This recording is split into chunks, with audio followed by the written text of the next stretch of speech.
Welcome in, welcome in, welcome in. Thank you guys for joining the channel. Today's topic for discussion is actually the Dallas market. What's actually happening in DFW right now? Is it a great time to buy it if you're a consumer? We're going to actually deep dive into the properties and into the numbers and just see exactly what it's telling us that we should do and look forward to doing in the future. So before we get started, make sure you guys share, like, and subscribe to the channel, please. Thank you. Definitely appreciate it.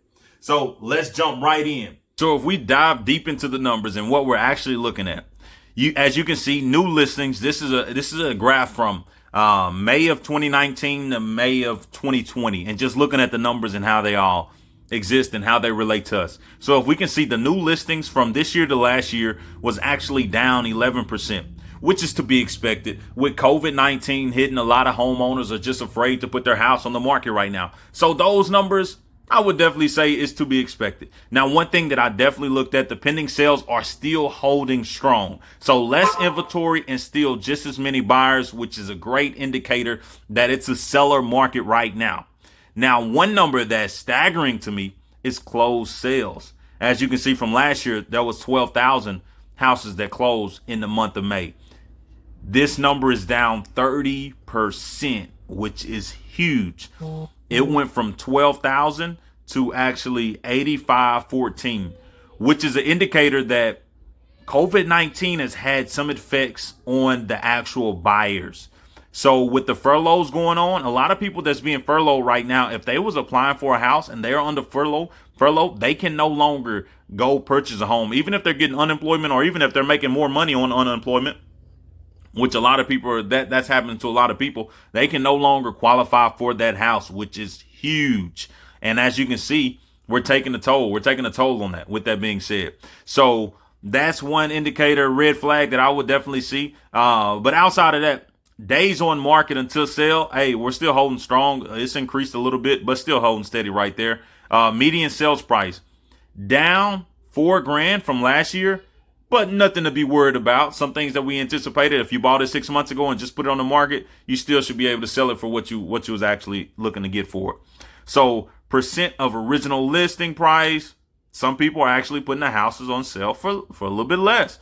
Housing affordable index, still pretty good numbers. Inventory for homes for sale is down 20%. Inventory is down 20%. Which is a great number for people that has houses on the market right now, because like I said before, it is a seller's market, and that's an indication of that, right? There's not as many people putting their homes for sale. So whoa.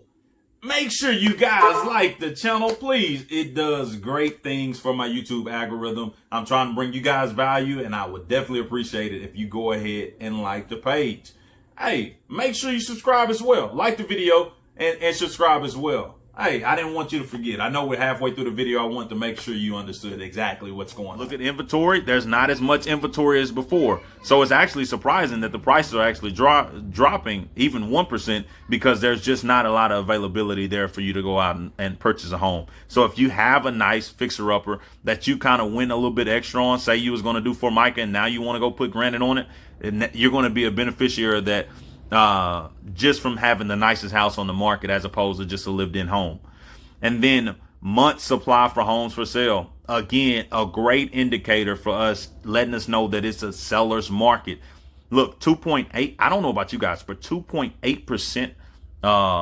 As far as 2.8 months on the market, man, that is a great indication of houses for sale, and a great indication that when we put it on the market, don't expect it to last long, because if nothing changed right now, 2.8, that's saying in almost 3 months, all the inventory will be gone. So definitely, if you have flips, make sure you're finishing them up, putting them on the market, because they are flying off the shelves.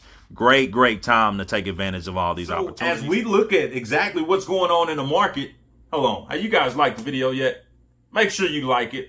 As we look at all those numbers, what can we tell? There's a lot of positive things happening right now in DFW. Sales are down, obviously. Numbers are still holding steady. I think it's still a strong market. If you're actually fixing and flipping a property, now's the time. I would definitely advise you to buy those quick in and out type of rehabs, maybe if you got a crew of guys that can knock it out in a month or two, definitely get these properties on the market ready to sell. We're still looking, going into the summer. Is June now, still got July, and we still have August, right? Those are always and historically will forever be great times and points in the year where people are looking to buy and sell homes. So with that being said, get ready. I don't think anything is slowing down for DFW, but there's a lot of things we should take in consideration. But if you can get those flips on the market right now, they should be ready to sell and close. Let's do it.